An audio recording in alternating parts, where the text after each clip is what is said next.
La campagne pour la vaccination contre le coronavirus a démarré au Togo depuis ce 10 mars 2021. Des membres du gouvernement, dont le Premier ministre Victoire Degoué, ont donné l'exemple. Aujourd'hui, cette campagne se poursuit dans plusieurs communes du pays. L'exemple donné par les membres du gouvernement avait pour but de rassurer les populations quant à l'efficacité, à l'innocuité de ce vaccin. Est-ce qu'on peut donc parler désormais d'espoir? Il est dit que ceux qui ont reçu les doses de ce vaccin AstraZeneca ne présentent jusqu'à l'heure où nous sommes en train de faire cette émission aucun signe, aucun symptôme particulier. Est-ce que ça rassure, Lorenzo Keleki? Oui, ça rassure peut-être à 70% ou à 50%, parce que officiellement, les spécialistes de la chose nous ont quand même dit que le vaccin ne rassure pas à 100%. C'est pourquoi j'ai parlé de 70 ou de 80%. Et tu le disais tout à l'heure, le vaccin a démarré, la campagne de vaccination a démarré hier avec le Premier ministre et les membres du gouvernement et tout. Mais moi, je suis resté un peu sur ma ça parce que je n'ai pas vu le premier responsable, le premier citoyen du pays faire l'exemple, donner l'exemple comme ce que j'ai vu dans d'autres pays, notamment le Sénégal, la Côte d'Ivoire, le Ghana, et j'en passe. Je n'ai pas vu cet exemple ici au Togo. Est-ce à dire que le président lui-même, il n'a pas besoin de ce vaccin-là? C'est une question que je pose. Mais moi, je pense qu'il aurait été bien que lui aussi puisse quand même donner l'exemple pour que véritablement la population s'imprègne de cette campagne. Et de l'autre côté de cette campagne, je pense qu'il y a aussi un autre aspect qu'il ne faut pas négliger, c'est que tu parlais tout à l'heure des effets secondaires. Oui. Je crois que quand on lit un peu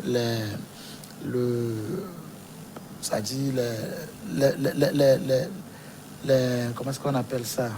Les informations, voilà, les informations qu'on nous a données sur ce vaccin, ils n'ont pas passé sous silence les effets secondaires que ces vaccins peuvent avoir sur le patient, mais ce sont des effets passagers.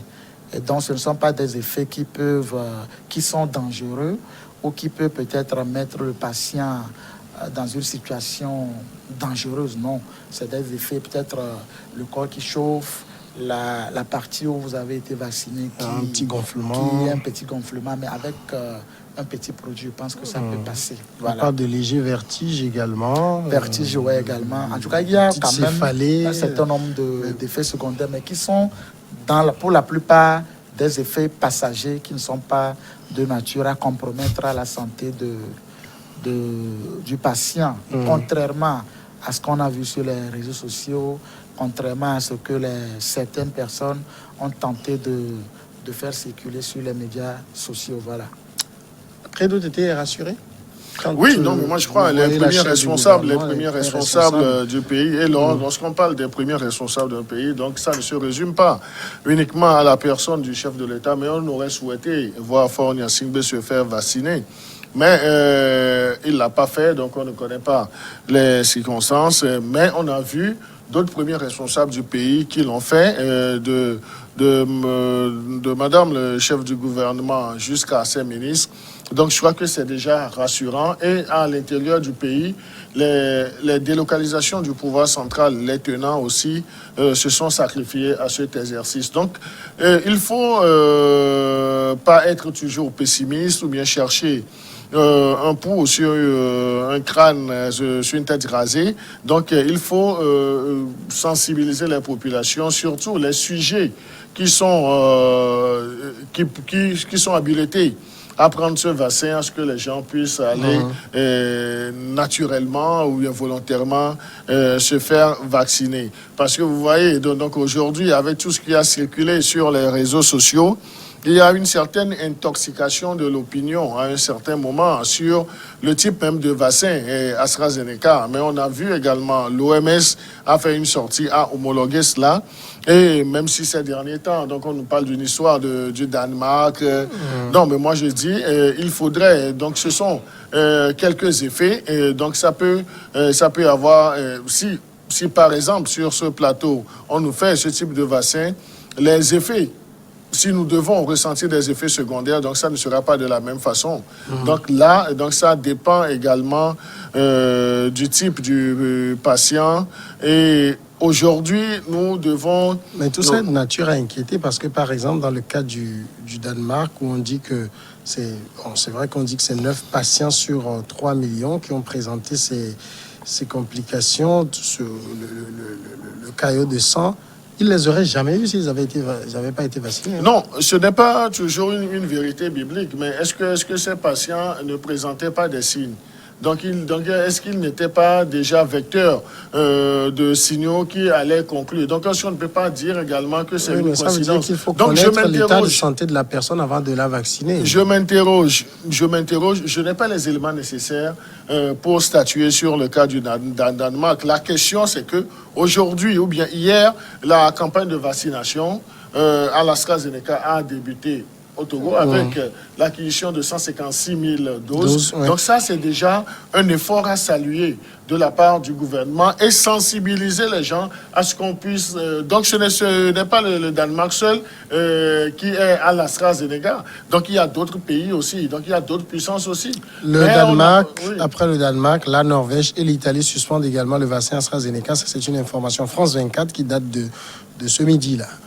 Oui, là, il faut parler de la contextualisation. Mais moi, je voudrais ce que je connais. Donc, je ne vais... s'il faut se plancher sur le cas de la Suède et puis de l'Italie, donc il faut aller à l'information. Qu'est-ce qui a amené la suspension même de cette vaccination à l'AstraZeneca? Donc, il faut comprendre cela, mesurer l'ampleur. Avec une information comme ça, que France 24 l'a dit. Mais France 24, mais quelles sont les causes? Donc là, du moment où nous n'avons pas les éléments d'appréciation, on ne peut pas aller sur ce terrain. Aujourd'hui, ce que nous savons, c'est qu'il y a une effectivité à l'AstraZeneca, donc le vaccin a commencé. Donc, sensibilisons les populations. S'il y a des effets secondaires, donc nous sommes là, nous allons statuer là-dessus. Et l'OMS, l'Organisation mondiale de la santé, ne voudrait jamais, même si on peut taxer les gens de sadiques, de cyniques, ils ne voudraient jamais qu'on puisse trouver un vaccin pour éliminer la race noire. Est-ce qu'il suffit que des autorités se fassent vacciner pour que les populations se disent, bon, la confiance est là? Non. Non, c'est pas... C'est un détail parmi tant d'autres. C'est pas... La sortie du gouvernement hier est une façon de rassurer la population. Ça s'arrête là. Le gouvernement n'ira pas forcer les Togolais à aller se faire vacciner. D'abord, la vaccination, elle n'est pas obligatoire. Donc, c'est pas, si un Togolais ne veut pas aller se faire vacciner, c'est pas parce qu'un ministre ou un chef de gouvernement s'est prêté à cette vaccination que ce Togolais va se dire je vais y aller. Non, c'est pas ça. Mais derrière, il y a quand même cette perche que le gouvernement tend à la population pour l'amener à adhérer massivement à cette campagne de vaccination. Sauf qu'il y a d'autres détails que le gouvernement ou que les responsables, les techniciens de la médecine doivent apporter aux populations pour compléter l'information au sein de cette population. Lorsque vous parlez tout à l'heure du cas du Danemark, au Danemark, c'est 9 patients qui ont présenté des effets secondaires. Et le gouvernement danois a décidé de suspendre le vaccin sur le territoire danois. C'est fort. C'est des informations comme ça que les populations ont besoin, ici au Togo en tout cas. Il faut que la population soit rassurée. Le vaccin qui est envoyé, c'est AstraZeneca, qui est envoyé lorsqu'on vous vaccine ou lorsque vous allez vous faire vacciner. Vous êtes un être humain, vous pouvez présenter des effets secondaires. Mais ça ne veut pas dire que ce vaccin est fait pour tuer ou pour créer d'autres problèmes. Non. Il faut que, oui, il y a un travail qui se fait, mais il faut que le gouvernement associe les autres chaînes pour aller dans cette sensibilisation. Moi, je suis un peu découragé que les médias ne soient pas associés totalement dans cette campagne de mobilisation. Franchement, quand on voit ce que les médias togolais ont abattu comme travail depuis mars 2020 jusqu'à aujourd'hui, sans un seul sou, sans un seul petit centime, les médias n'ont pas attendu que le gouvernement leur fasse appel. Tout le monde s'y est mis et on a fait un travail professionnel assez avancé, qui a été reconnu. Après, on nous a dit que le Togo était le premier ou le deuxième pays qui a très bien géré. La presse a fait un travail professionnel assez avancé. Il faut que le gouvernement associe les autres chaînes, les autres secteurs, pour aller dans cette sensibilisation de la population. La population togolaise a besoin d'avoir juste une garantie. Qu'on leur dise, oui, il y a un vaccin qui est là, mais quand on vous met le vaccin, est-ce que ça me protège contre la Covid? Non. Est-ce que ça me prévient contre la Covid? Non. Est-ce que c'est des questions auxquelles les Togolais ont besoin d'avoir des réponses? Et il faut que le gouvernement apporte ces réponses pour lever le peu de doute qui s'est installé au sein de la population. Ce n'est pas seulement au Togo. Vous allez au Bénin, vous allez au Ghana, vous allez dans certains pays africains. C'est le même constat. Et c'est général. Alors, il faut que cette attention soit particulière, surtout pour le travail que les médias doivent être appelés à faire. Nous, on est là, on fera le travail, mais que ça ne s'arrête pas seulement aux images qu'on montre à la télé parce que un Premier ministre est allé se faire vacciner ou alors que des membres du gouvernement sont allés se faire vacciner. Il faut que ça aille au-delà. Et le au-delà, là, tout le monde sait ce que c'est. Il faut associer les autres ponts de la société pour aller à cette campagne. Lorenzo n'a pas l'impression qu'il en faut plus pour rassurer? Tout à fait, il en faut plus, surtout avec les dernières informations qui circulent. Au Togo, le type de vaccin que le Togo a choisi, c'est l'AstraZeneca. Et d'autres pays ont fait d'autres choix. Il y a le vaccin Pfizer, il y a d'autres types de vaccins. Mais est-ce que le Togo a choisi? C'est le mécanisme COVAX, c'est ce que l'Union africaine envoie à tout le monde. Oui, mais ce n'est pas le même type que tous les autres pays aussi. Je veux dire, même les pays occidentaux, par exemple. Ah, 8 pays. Oui. Ils ont le choix entre Pfizer, Moderna, ou bien Sputnik V, Johnson & Johnson. Voilà. Maintenant, par rapport à ce type de vaccin, et eu égard aux dernières informations qui circulent, je crois qu'il y a quand même... Hier, j'ai vu une réaction qui m'a surpris, mais qui m'a fait en même temps du bien, à la publication des premières images de vaccins sur les réseaux sociaux.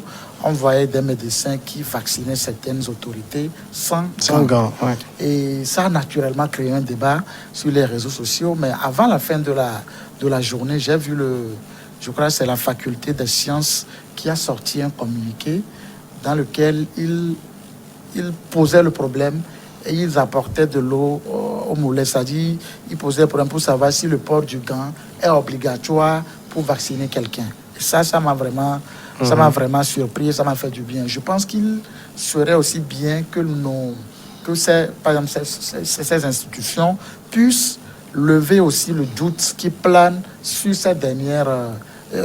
compte tenu de ces dernières informations sur le type de vaccin que nous avons. Parce que vous n'êtes pas sans savoir que nous continuons notre travail de sensibilisation, mais les réseaux sociaux aussi continuent leur travail de sensibilisation. De contre-sensibilisation, j'allais dire. Ce matin, moi, j'ai reçu des vidéos, plein de vidéos allant dans le sens de contre-sensibilisation. Et donc, je pense que, comme David le soulignait tout à l'heure, les médias doivent véritablement être associés, quand on dit être associés, au vrai sens du terme, à cette campagne de vaccination. Et de l'autre côté, les institutions républicaines qui sont censées nous apporter de l'information doivent elles aussi être beaucoup plus promptes à réagir, surtout sur les réseaux sociaux, en mettant à notre disposition des informations nécessaires. À ce jour, on nous dit par exemple que le Danemark a suspendu ce type de vaccin dans son pays. D'autres pays aussi ont rejoint le Danemark. Et pour tout Togolais que nous sommes, qui suit un peu l'actualité, ça ne peut que poser un certain nombre de problèmes, de réserves dans sa tête. Et donc c'est là où nous devons agir, pour apporter, pour lever le doute. Et pour lever le doute, nous devons avoir les informations. Parce qu'on ne sait pas à ce jour pourquoi ce vaccin a de telles réactions. Oui. Ici, personne ne le dit pour le moment. Nous, en tant que journalistes, on ne peut pas s'amuser à épiloguer sur la question si on n'a pas d'informations nécessaires pour le faire. Ce qui fait que, comme tu le disais tout à l'heure, le seul fait que le Premier ministre et certains membres du gouvernement se fassent vacciner ne résout pas le problème. Il faut aller au-delà. Et je crois que c'est un travail quotidien qui doit se faire jusqu'à ce que cette campagne de vaccination ne finisse. On n'est pas sans savoir que c'est une première campagne qui a démarré. D'autres suivront. Mais pour que d'autres puissent suivre, il faut que la première réussisse. Si elle ne réussit pas, ça veut dire que les autres auront du mal à passer. Et donc, je crois qu'il faut quand même associer toutes les couches et apporter l'information qu'il faut à la presse afin qu'elle puisse accompagner le gouvernement dans la sensibilisation. Sinon, nous risquons d'être envahis par les canaux de contre-sensibilisation et ça risque de compliquer la situation. Alors, l'idéal, c'est de faire le suivi parce que ceux qui sont en train d'être vaccinés actuellement auront une deuxième dose de vaccination 21 jours après. C'est de faire le suivi et d'être... Ça me rappelle ce que disait Yadema, il faut apprendre à renseigner objectivement le peuple. C'est d'être très objectif sur les renseignements, ce qu'on observe, il faut le dire au peuple. Oui, non, c'est là où nous engageons toutes les personnes qui sont impliquées, non seulement dans cette campagne de vaccination, mais de la gestion même de la pandémie. Donc il faut un langage constant de vérité et puis d'apporter les justes informations à l'appréciation ou bien à l'attention des populations togolaises. Vous voyez, jusqu'aujourd'hui, donc David l'évoquait, donc c'est un pan très important. Mais les médias ont toujours été oubliés. Donc, les médias ont toujours su jouer leur partition. Et au finish, c'est des critiques qui n'ont ni tête ni queue pour justifier le manque de considération aux médias dans l'implication même de la gestion même de cette pandémie. Donc, je crois que les choses ont évolué un peu. Certes, les médias ont joué leur partition à eux en offrant, disons, leurs antennes et puis leurs canards, leur page a des messages de sensibilisation en recevant des acteurs clés, même de la gestion de la pandémie, qui ont pu communiquer là-dessus. Mais il faut considérer autrement le rôle des médias togolais dans cet apport. Donc on a vu également au niveau du gouvernement, il y a eu un geste, disons, d'appoint à l'endroit des médias. Mais en ce moment, nous avions dit merci au gouvernement, mais nous avions également pris la peine de dire que c'est insuffisant parce que vu le travail qu'abat les médias. Donc il sert aujourd'hui de mener encore ce plaidoyer pour que les médias togolais qui abattent un travail assez costaud soient considérés à sa juste valeur. Pourquoi ne pas associer des acteurs même de médias à cette campagne de vaccination? Peut-être que ça peut également rassurer les couches. Donc, est-ce que les médias vont aller seulement faire le reportage, montrer les images? Mais en tant qu'acteurs des médias, nous sommes des citoyens aussi. Et il y a des gens qui se reconnaissent en ces acteurs des médias-là. Ça peut rassurer, même si c'est la cellule familiale. Tout part de la cellule familiale. Maintenant, on marginalise les hommes des médias. Donc, on fait que... Comme si pour eux, c'est une obligation de porter la voix des autorités. On ne les considère pas comme cela se doit. Moi, j'aurais souhaité qu'on considère mieux les médias togolais dans la gestion de cette pandémie. Pourquoi pas, Samuel, j'aurais souhaité, avec toutes les possibilités, que tu puisses également être vacciné. Donc, en ce moment-là, s'il y a des effets secondaires, bon, si nous le sommes, donc naturellement, nous aurons cette propension non, il n'est pas question de cobaye. Si je prends votre personne, donc c'est pour dire tout acteur des médias. Parce qu'il faut vivre la chose pour pouvoir rendre compte. Pour mieux en parler. Donc, on ne va pas. J'avoue que moi, je ne suis pas demandeur. Pour l'instant, vous n'êtes pas demandeur. Mais peut-être que d'autres acteurs sont demandeurs. Non, mais si nous trouvons l'opportunité, si on nous dit aujourd'hui, venez vous vacciner demain, pourquoi avoir cette réticence-là? Moi, je suis demandeur, en tout cas. Oui, non, mais moi, je m'inscris dans cette logique-là. Nous, ça ne sera pas le premier vaccin qu'on a fait, mais même les vaccins qu'on nous a fait lorsqu'on était tout bébé, Donc, vous nous direz que là, on n'avait pas la possibilité d'opérer un choix, mais les parents avaient la possibilité d'opérer un choix. Même avec un âge raisonnable, donc nous nous sommes vaccinés. Est-ce qu'on doit toujours laisser prospérer cette idée que la race blanche veut exterminer la race noire, donc avec ce vaccin? Non, mais moi je dis, il y a les féticheurs des réseaux sociaux. Donc ça ne fait pas du bien de les suivre à tout moment. Eux, ils sont là. Et les gens ont essayé, une certaine classe politique aussi, a essayé de politiser même le sujet de la santé. Donc là, on pense que c'est parce qu'il y a un pouvoir en place, donc il faut tout faire pour intoxiquer la population. C'est vraiment malsain. Même nos opposants doivent donner le bon exemple. Moi, je suis sur une plateforme avec l'opposant docteur François Campatib, mais les informations qu'il met à la disposition des panélistes, mais je me dis, voilà.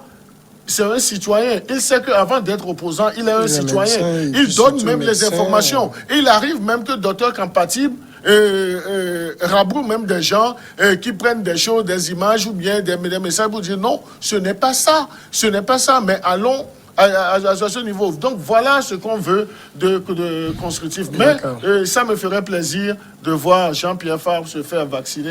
Ça me ferait plaisir de voir Dr Agbeome Kodjo, même depuis son champ de maïs, se faire vacciner également. De toute façon, je pense que le vaccin dans les communes, parce que je suis en train de voir que le maire de la commune de Golfe 1, le maire Gomado, a été vacciné. Je ne sais pas si dans le Golfe 4, Jean-Pierre Fabre va vous satisfaire. On suivra. Mais on peut pas... on va parler même de Golfe 3. Donc, je ne sais pas si le maire Kamal Adiaye... Bon, il est jeune, il n'est pas un public à risque. Il n'est pas encore éligible. Pas un public à risque, non. Non, il n'est pas encore éligible. Mais il y a d'autres conseillers municipaux. On dira tout, mais David, il n'y a jamais eu de campagne de vaccination qui ait suscité autant de polémiques. Et ça peut se comprendre. Un vaccin que vous offrez en moins d'un an, il n'y a pas de recul suffisant sur les effets qui peuvent en découler, que ce soit à court, à moyen ou à long terme. Les gens ont le droit de s'interroger. Bien évidemment. Et la raison principale, c'est que le Togo a attendu qu'on lui envoie des vaccins avant qu'il ne lance la campagne de vaccination. Même si ça fait partie d'un programme proposé par des partenaires. D'autres pays n'ont pas attendu que les vaccins AstraZeneca leur soient envoyés. Ils les ont achetés directement. Ils ont passé des commandes. Même si, comme on le dit, les commandes, il faut les passer plus tôt pour les avoir dans un temps raisonnable. Je crois que le ministre des Affaires étrangères était en Russie dernièrement. Il nous a fait comprendre que un partenariat aurait été signé entre le Togo et la Russie. Et que la Russie va envoyer le Togo va acheter, va s'approvisionner auprès de la Russie. Donc quand il y a des vaccins qu'on envoie à un pays et qu'on demande à ce pays de faire vacciner sa population, ça interroge d'abord. Et c'est de la responsabilité des premiers dirigeants de ce pays d'apporter les informations nécessaires pour enlever ce doute de la tête des populations. C'est vrai que cette campagne provoque beaucoup de polémiques. C'est pas seulement au Togo. Vous savez, en France, la vaccination, elle n'est pas obligatoire. Pourquoi elle n'a pas été obligatoire? Le gouvernement français est le seul à savoir. Ils ont choisi de laisser les Français aller vers cette vaccination-là, s'ils le souhaitent. Chez nous, c'est la même procédure. Alors qu'il y avait eu des vaccins qui ont été érigés obligatoires. En tout cas, lors de certaines campagnes, moi, je me rappelle, contre la poliomyélite. Aujourd'hui, si le Togo est à l'abri de la polio, c'est parce que la campagne de vaccination contre la polio avait été instituée comme telle et tous les enfants qui sont éligibles se sont fait vacciner. Des vaccinateurs sont passés dans les maisons, les chefs de village ont été mis à contribution. Il y avait une forte sensibilisation et ça a donné. Et donc aujourd'hui, s'il y a cette polémique, c'est parce que en face, il y a une maladie, un virus qui a été découvert il y a de cela un peu plus d'une année et que personne n'arrive à maîtriser. Ça bloque tout. Aucun pays n'est aujourd'hui en mesure de dire nous avons le vaccin contre ce virus-là et les vaccins qui ont été proposés ne sont pas à 100% efficaces. C'est comme on vous dit, vous pouvez vous faire vacciner aujourd'hui, mais demain vous pouvez être contracter le virus. Ouais. Voilà. Et donc, quel est le risque le moins bas? Quel est le risque le plus haut? Dans quelle fourchette peuvent se situer ceux qui se sont fait vacciner. Et donc, il appartient maintenant à tous les acteurs d'apporter ces réponses-là pour que les gens comprennent que, en tout cas, le vaccin qui a été envoyé, pour lequel on a lancé une campagne de vaccination, n'est pas un vaccin qui vous protège totalement contre la COVID. Mais il prévient. Il vous permet peut-être de développer des anticorps pour lutter contre ce virus-là, lorsque vous serez en contact de ce virus-là. Et donc, s'il n'y a pas tous ces éléments qui viennent apporter un peu de garantie, un peu d'assurance au sein d'une population cible, il y aura forcément beaucoup de polémiques. Alors, on sait que l'objectif de la vaccination, c'est finalement à terme de créer une immunité collective pour que la population soit mise à l'abri. Il faudra peut-être pour cela que le vaccin devienne obligatoire. Dire que rendre le vaccin obligatoire, dans un premier temps, oui, c'est normalement la solution. Mais je pense que s'il faut obliger la population à ce stade à se faire vacciner, ça risque de poser un autre problème. D'autant plus que les uns et les autres ne maîtrisent pas encore c'est-à-dire tout ce qu'il y a comme contour par rapport à ce vaccin. Sinon, l'idéal aurait été quand même de le rendre obligatoire et afin de protéger toute la population. Parce qu'aujourd'hui, le Togo est encore en état d'urgence. Il y a encore un certain nombre de dispositions contraignantes qui ont été prises. Nos frontières sont toujours fermées, ce qui fait que ça limite naturellement beaucoup de choses, beaucoup de facteurs, je veux dire, sur le plan professionnel, en tout cas. Donc, je pense que si, aujourd'hui, la majorité de la population venait à se faire vacciner, ça pourrait quand même permettre à ce qu'il y ait un relâchement au niveau de ces dispositions. Mais avant d'en arriver, il faut quand même il faut rassurer la population.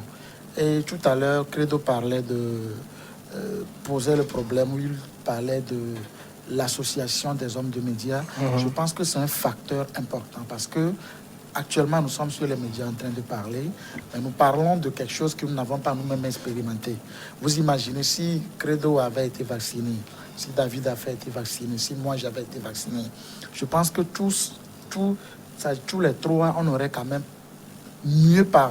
pu mieux parler de ce vaccin et ça pourrait participer à ce que la population soit beaucoup plus rassurée. Mais puisqu'on n'a pas fait l'expérience, les ministres, la plupart des ministres qui ont été vaccinés, combien de temps ils se retrouvent sur les médias?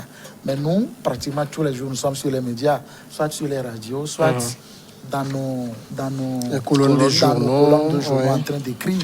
Et donc, je pense que c'est un facteur qui participera à ce que la campagne puisse véritablement aboutir, être réussie. Voilà. D'accord. Dans tous les cas, il faudra, quand ça va être le tour de chacun de se faire vacciner. Juste une précision, peut-être avant de refermer ce programme du soir. On m'a envoyé donc une réponse sur le cancer fulgurant. De quoi s'agit-il? Eh bien, il s'agit d'une catégorie de cancers réputés mortels en un temps record s'ils ne sont pas vite traités et qu'ils arrivent en phase terminale. Il appartient à la famille des cancers foudroyants en raison de leur célérité. Ce sont les cancers des voies biliaires et les cancers du pancréas. Ces deux types de cancers évoluent en effet très rapidement et peuvent en quelques mois, voire quelques semaines, entraîner le décès des personnes qui en souffrent. Bon. Bakayoko, il est mal élu. Alors. Il pourrait tomber sur un cancer pareil. Un cancer pareil. On dit c'est tellement rare que ça touche à peine combien ça représente 0,5% de l'ensemble des cancers. Oh là là. Non, je crois que c'est la poisse. Donc, je crois que c'est la poisse, mais tout compte fait. Mais il faut décéder d'une cause. Donc, lui, il est parti aujourd'hui à l'Orient éternel. Que le cancer soit fulgurant ou non, donc c'est une perte en vie humaine, donc c'est une perte politique. Donc, nous devons gémir 3 fois, mais tout en espérant. Merci Credo, merci David et merci à Lorenzo. Merci à tous, à demain.